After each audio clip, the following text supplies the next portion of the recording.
Coming up next on Arizona Horizon, former NATO Ambassador Kurt Volker discusses the latest provocations coming out of North Korea. Also tonight, our weekly update from the Arizona State Legislature, and Ruth Pointer of the Pointer Sisters talks about her new book. Those stories next on Arizona Horizon. Arizona Horizon is made possible by contributions from the Friends of Arizona PBS, members of your PBS station. Thank you. Good evening and welcome to Arizona Horizon. I'm Ted Simons. America's National Intelligence Director said this week that North Korea is now the top nuclear threat to the U.S.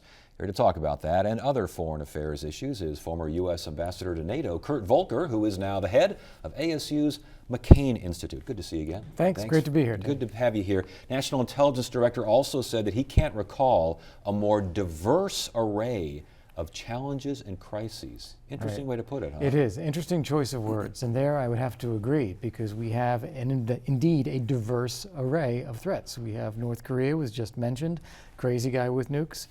We've got terrorists like ISIS. We've got failing states like in Libya. We have failing states like Afghanistan, where we're engaged in a military operation. We have big authoritarian states like Russia with lots of nuclear weapons. We have big powers like China that are expanding their zones of influence. All of these happening at the same time. And I always refer to these as low-grade fevers, but any conflicts involved, it always seems like something's rumbling. Yeah, well, this is where I think that maybe even low-grade fever doesn't do it justice, because some of these do erupt pretty severely. That's what I think Clapper is talking about when he talks about North Korea. They only have a handful of nuclear weapons, but the prospect that they might actually consider using one is much higher than you would place it for others. Do you think that they're more of a threat than Iran right now? Than Iran, yes. I don't think Iran actually has a nuclear weapon that it can use right now. It's going to get there, but it's not going to do that. And I don't think that they would as easily intend to use it. However, Iran is engaged in other conflicts in Middle East right now, sometimes in ways that we're supportive of, like working with the Iraqi government against ISIS, but in other ways that we're completely opposed to, like supporting Hezbollah or supporting the Assad regime or supporting Hamas in Israel. So we have challenges with Iran, but they're not nuclear challenges yet. As far as North Korea is concerned, they've expanded their weapons-grade nuclear fuel, according to this report. Yep. Satellite launch Sunday. Yep. What was that? Just to show everyone that they can launch and they can. Well, to test. I mean, it's a show. Yes, the world will see it, and that we are developing our intercontinental ballistic missile capability, and also to test so that they can monitor. And apparently, this one went off reasonably well. And so you have the effort to test a hydrogen bomb a few weeks ago. Disputes over whether they succeeded or not, but they're certainly claiming an interest in doing it. That's worrying. They developed the missiles that they can deliver these things with. They're storing materials, so it is very troubling what they're doing. How about the idea, and I was reading that we were kind of in cahoots there with South Korea, maybe Japan as well, to help build some kind of missile defense system aimed only at North Korea. Is that feasible? Is it viable? Again, it gets back to this idea that if there's a small number, very small number of warheads, not like we're talking about with Russia or with China, but a handful, 5, 6, that might be able to be launched, you could put in place a missile defense system that would be hitting a bullet with a bullet that would be able to take it out. And so there are both near-term potential missile defense capabilities that exist, as well as longer-range ones that are being developed. We even have some deployed in the western part of the United States, Alaska and California. So there is an effort to try to defend ourselves against a rogue missile launch, and now they're looking more closely at can we also help defend our allies against a rogue missile launch. China apparently not amused by this idea of a missile defense system. Well, no, they're not. Well, what is the deal with China? I mean, China seems to be North Korea's only friend out there, only big-time friend. What is China getting out of this relationship? Well, first off, it is an economic relationship between China and North Korea. North Korea is almost wholly dependent upon China. They do see North Korea as a wedge that can divide the Korean peninsula. Otherwise, Korea would unite under a democratic government. It can be a thorn for the United States and Japan, which they like because they have a long-standing history and animosity toward Japan. And China, I think, would like to manage the problem with North Korea rather than just remove it. And China's also very sensitive about any kind of regime change because there's a lot of people who would like to change the Chinese regime as well. I see. So don't get the wrong idea, in other words. That's right. All right, let's move over to what looks to be a a meeting in Brussels tomorrow regarding ISIS. It looks like the U.S. is trying to get lots of folks, especially those in the Middle East, to do something, to get a coalition together and do something. Again, how viable is that? Well, it needs more U.S. leadership if it's going to work, and I don't believe the U.S. wants to play more of a leadership role than it already is. We are bombing ISIS, we're bombing them in Syria, we're bombing them in Iraq. We've got a few other allies with us doing that. But bombing alone is not going to do it without ground forces.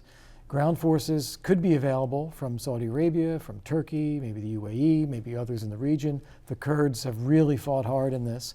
But no one is pulling this together into a coherent single operation that's going to take and hold territory and provide a safe space for Syrian people. And only the U.S. leadership could do that. And I don't think we're willing to put our feet on the ground to make that happen. Indeed, and it's almost, is it even possible? Because you read that the Turks, they care most about the Kurds. Right. The Sunnis, they care most about Iran and Assad. Most of these Sunni governments, ISIS is not is ISIS the number one enemy for anyone over there? It is one for everybody. Whether it's number one really depends on who you're talking about. But I think the way that I would rather think about this if I were in the U.S. administration right now, I'd say everybody has some interest. Can we find overlapping interests that we can at least agree on a few things? And one of those few things should be we all have an interest in getting rid of ISIS. It may not be top priority for some. And I think that part of the deal in that is that we've got to work with our actual longstanding allies in the region, Jordan, Saudi Arabia, Turkey, UAE, the Kurds, all of whom are deeply concerned about Iran and deeply concerned about Assad staying in power. We've got to be able to work with them on what a solution to Syria would look like in order to gain their support and their trust. And that would involve, I believe, some kind of division of Syria at this point. I don't see the country coming back. There will be an Alawite area, a Shia area of Syria that is continued to be supported by Iran and by Shia. And I think everyone's going to have to live with that. But they couldn't live with it if that was claiming to dominate all of those Sunni areas that it has until now. So the bottom line is that military coalition is not as strong as it could be. Yeah, if no one's willing to lead, including the United States, then it's a lot of talk and a lot of finger pointing. Okay. All right. Good to see you again. Thanks for joining us.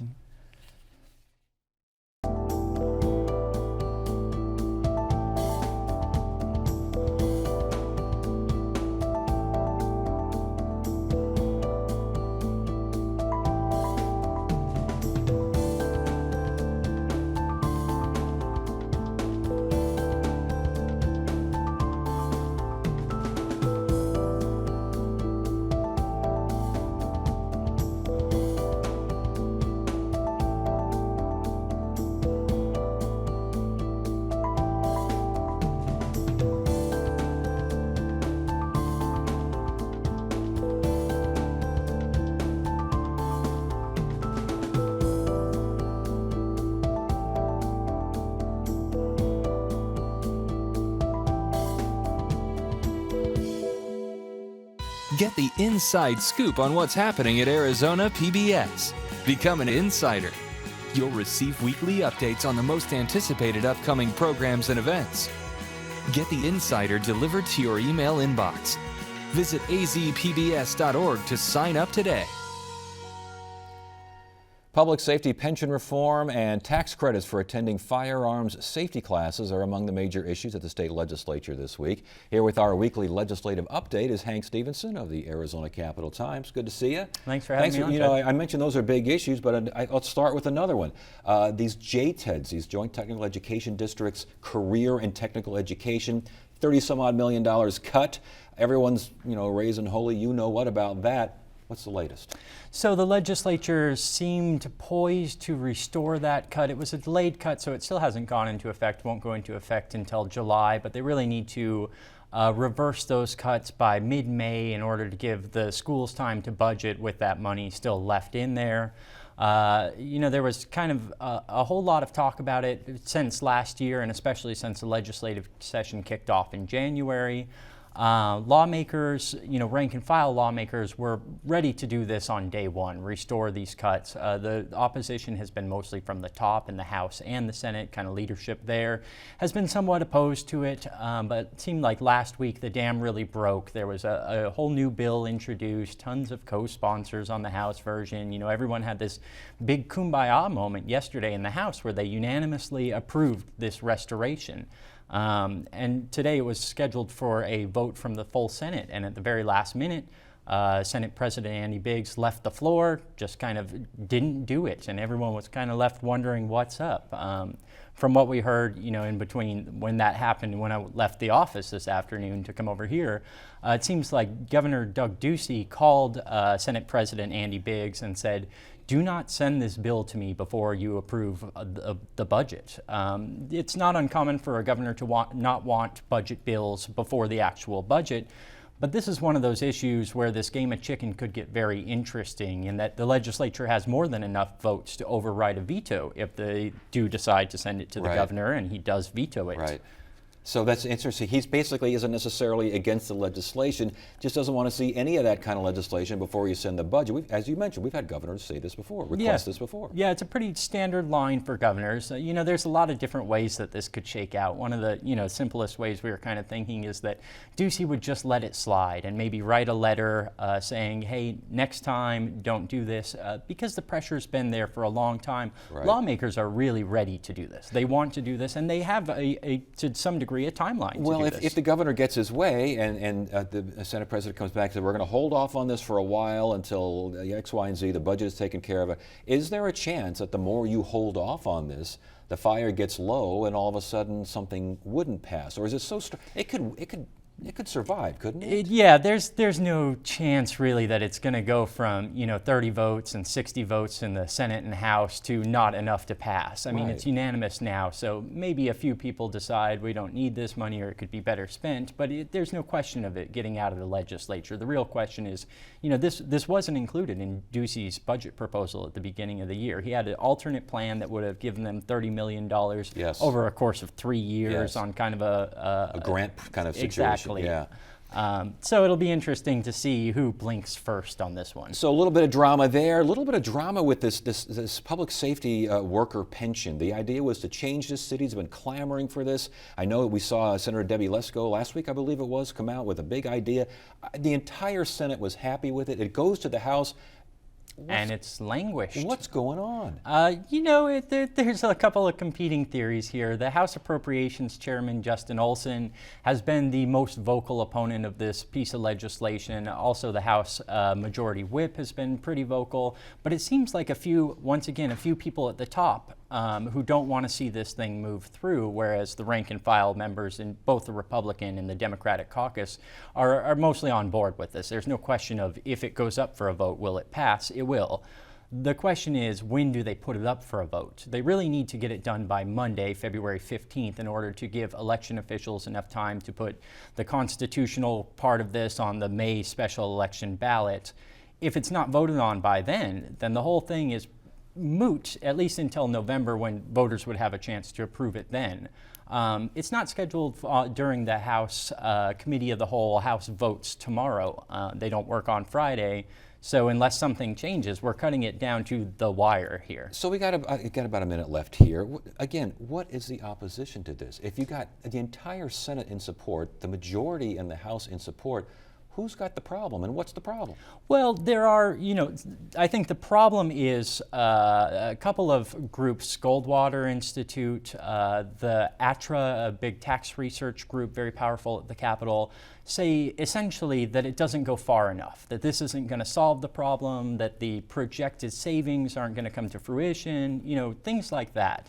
But really the fact that they've even got a deal that most everyone agrees is something, if not everything, is amazing, because this is such a hot button issue between union groups and Republican lawmakers and the Goldwater Institute and all these various fighting factions at the Capitol.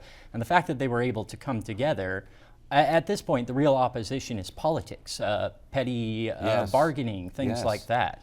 But still, all in all, this is a slam dunk to pass if it ever gets a shot, correct? Oh, absolutely. And the governor's on board. He will mount a campaign during the May special election, a vote yes on his Prop 123 and a vote yes on this. It's really not a question of can it be done. It's are these few key people going to keep it from happening. All right. Good stuff, Hank. Good to see you here. Thanks for having me on.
The Pointer Sisters were among the most successful music acts of the 1970s and early 80s, and if you were anywhere near a radio or a TV, you shared the same space with the singing group's distinctive energy and sound.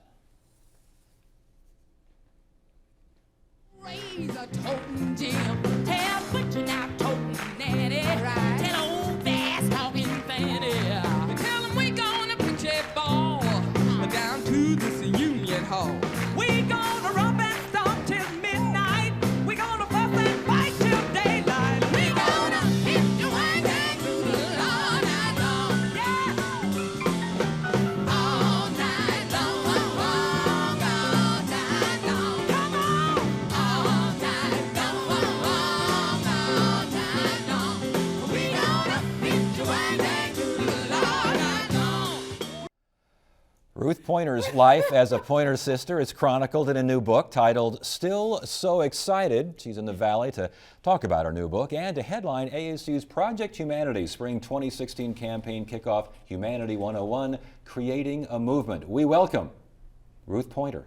Oh, Arizona thank you Horizon. so much. What do you Thank think when you see that? Oh my God, I'm thinking, what was I thinking with that big pink rose in the top of my head? I mean, the book is fantastic. I mean, Thank you. for those of us who remember the day, and you guys really were everywhere. Did it come up? Did it feel like an overnight thing to you? It did feel like that. It did feel like that, even though we knew that that wasn't really the case, but it did feel like that. And as far as having that kind of success, how did you handle it? I mean, if you read the book, we kind of know how you handle it. But you tell us.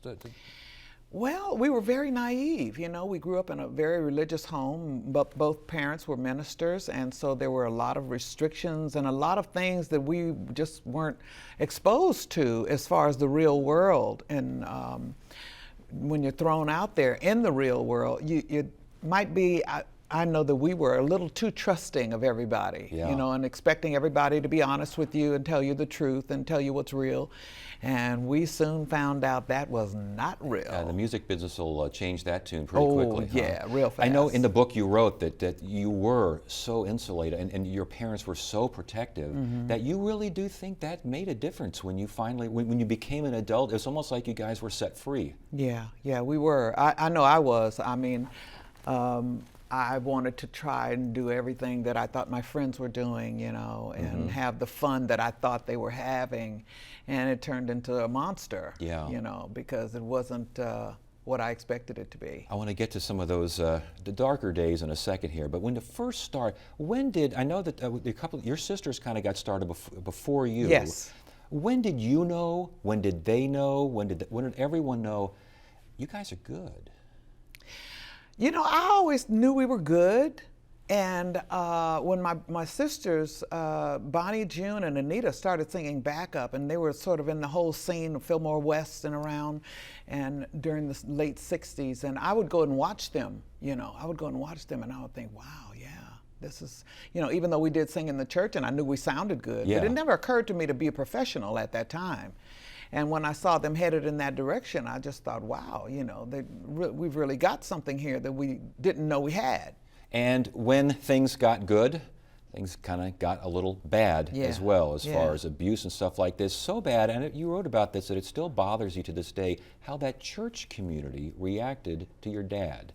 Talk to us about that. Well, things got bad because, you know, we were naive. I ended up having a child out of wedlock, and the church didn't like it, and they sent around a petition, actually, to get my dad out of the church, and eventually they did, and it really broke his heart. Yeah. And because we were so trusting of what we were being taught at that time, that, you know, God will supply all your needs, and just take it to the Lord in prayer, and everything's going to be wonderful. And well, that's what we thought. That's what I thought anyway, that, you know, living a Christian life was going to make everything all right. And my perception of everything all right was everything going my way. Well, that's true, and it is interesting. At one point in the book, I mean, you are very stark in saying that you hope your children will understand and forgive you for being the kind of parent you originally were. Yeah. You weren't a very good parent, huh? I don't think so. I mean, I was not there. You know, how good can you be if you're not present? You know. Yeah. And even when I was present, I was high, and didn't want to be bothered. Couldn't answer those everyday questions that I know now that children have, you know, because I have twins, 22 years old, that I've really raised myself, along with a lot of help. But it really, really exposed me to a lot of everyday things, little bitty questions that you just don't. My daughter just called me 5 seconds before I walked out here. She's in college, but she called me to ask me about cooking some chicken that's frozen. Just little details like that all of a sudden are just so real to me. Does it feel like that person back in the 70s is the same person sitting here now? Do you feel like the same person? No. Isn't that interesting? It is interesting. So when you watch video like we just showed, is that the same person? I really don't know. I hadn't thought of it that way. Yeah. You know, I would hope that she was in there somewhere trying to get out. Yeah. Well, before she did get out, and before, you know, the redemption, it's a great story. Now, what, 30 plus years now, clean and sober, something along those lines? Yes. All right.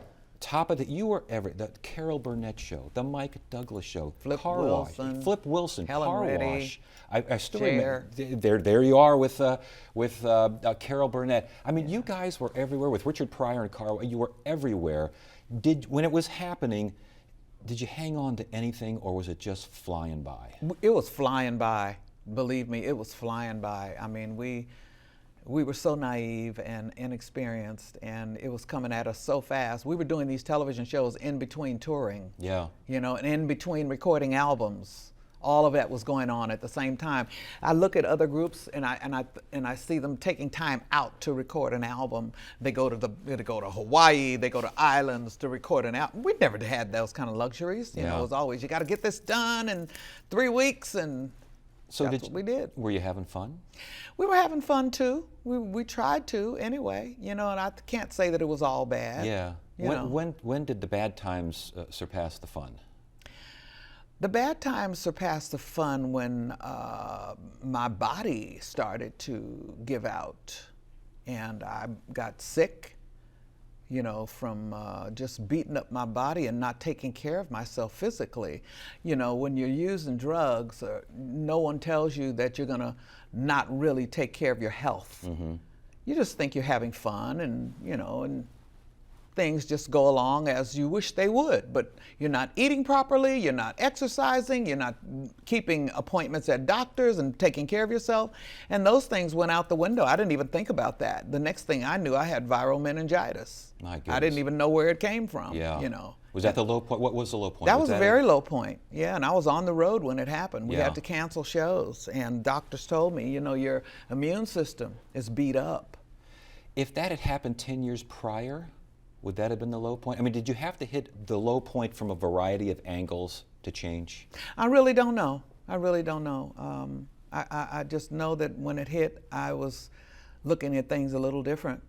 You know, I don't know that it would have changed anything, you know, because I do recall several times feeling like I needed to change some things, and one of my issues was weight gain.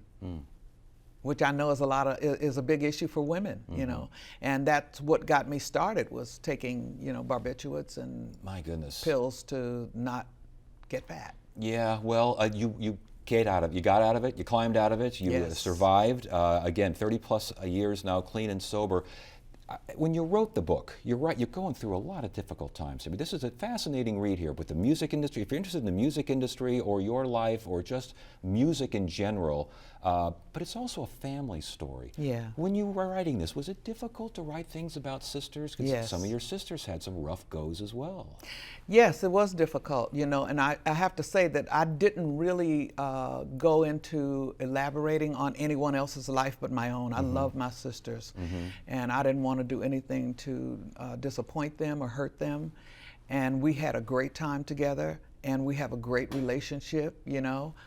We've had a great career, and I love them so much that I just wanted to write about myself, you know. Yeah, and now we're looking at the kind of the latest or one of the later versions there of the point. Who are we looking at there? That's my granddaughter on my left, you know, well, my left on the picture, it's Anita, my Yeah. sister.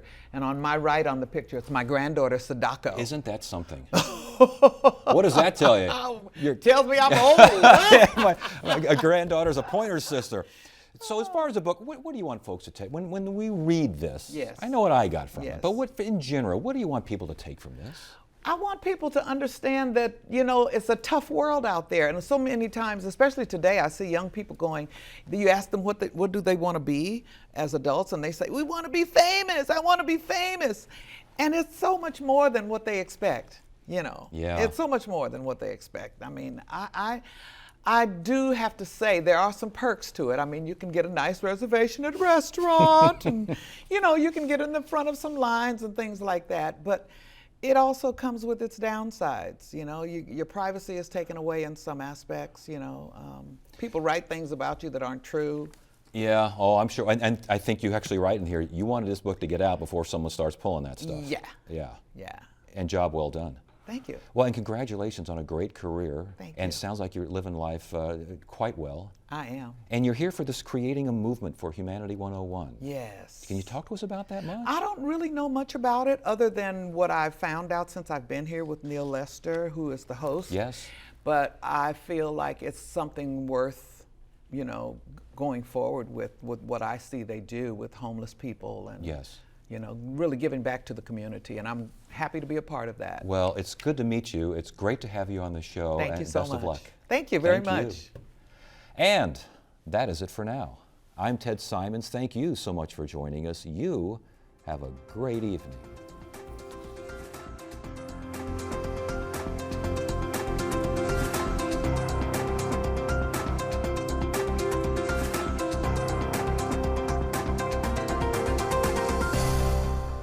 Arizona Horizon is made possible by contributions from the Friends of Arizona PBS, members of your PBS station. Thank you.